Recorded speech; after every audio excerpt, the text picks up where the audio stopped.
Good morning friend. ये कुछ important topic हैं जो अपकमिंग पीआरटी एग्ज़ाम केवीएस 2023 के लिए इम्पॉर्टेंट हैं। प्लीज़ इन टॉपिक को देख के जाइएगा अगर आपको पेडागोजी में फुल मार्क्स गेन करने हैं। और दूसरा आपके लिए ये सुजेशन है कि आप जो भी पढ़ें उसको डीप एनालिसिस करिएगा, उसको अंडरस्टैंड करिएगा, क्योंकि pedagogy it's all about understanding. अब क्रैमिंग के ऊपर पेडागोजी नहीं है। जिस भी बच्चे की अंडरस्टैंडिंग बेस्ट है, सिचुएशन एनालाइजेशन जिसकी बेस्ट है, वही पूरा फुल मार्क्स पेडागोजी में गेन कर पाएगा। रही कॉन्सेप्ट बेस की बात, तो कॉन्सेप्ट बेस क्वेश्चन आ रहे हैं, लेकिन कॉन्सेप्ट से ज़्यादा जो केवी प्रेफर कर रहा है वो रियल लाइफ सिचुएशन को प्रेफर कर रहा है। जो सब्जेक्ट मैटर है उसमें भी आपका मोस्टली रियल लाइफ क्वेश्चन पूछे गए हैं, रियल सिचुएशन बेस्ड क्वेश्चन पूछे गए हैं, उसमें कॉन्सेप्ट भी है और सिचुएशन भी है। तो पेडागोजी तो ऑल अबाउट आपकी सिचुएशन बेस्ड में है, और आपने सिचुएशन को कैसे एनालाइज करना है इसके लिए बेस्ट है।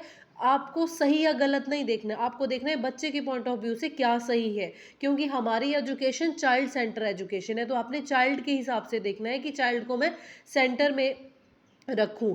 तो जो मैं यहाँ पे लिखना भूल गई हूँ, यहाँ वो पीटीएम के ऊपर क्वेश्चन था, पेरेंट्स टीचर मीटिंग के ऊपर क्वेश्चन था। वहाँ पे एक सिचुएशन दी गई थी और कहा गया था, कुछ इस तरह का क्वेश्चन था कि पेरेंट्स टीचर मीटिंग क्यों ज़रूरी है, कुछ इस तरह का क्वेश्चन था।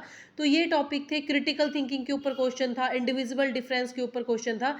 क्रिटिकल थिंकिंग के जितने भी पेडागोजी के एग्जाम गए हैं वहाँ पे क्रिटिकल थिंकिंग के ऊपर क्वेश्चन बहुत आ रहा है।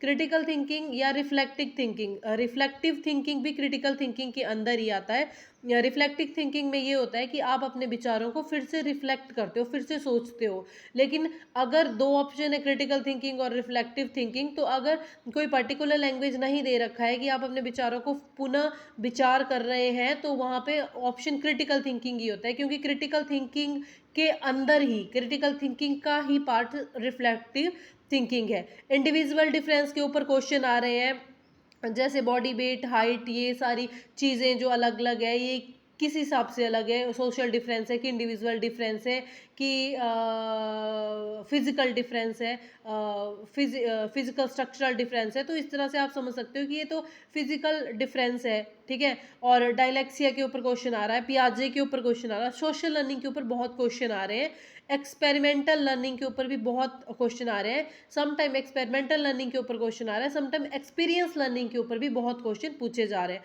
कॉग्निटिज्म के ऊपर क्वेश्चन आ रहा है, कंस्ट्रक्टिविस्ट के ऊपर क्वेश्चन आया था कि कंस्ट्रक्टिविस्ट कौन है, कॉग्निटिज्म कौन है।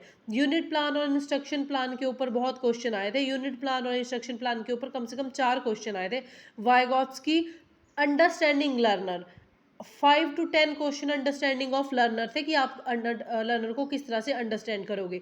तो मेक श्योर आपने चाइल्ड के प्रोस्पेक्टिव से सोचना है, चाइल्ड को सेंटर में रखना है।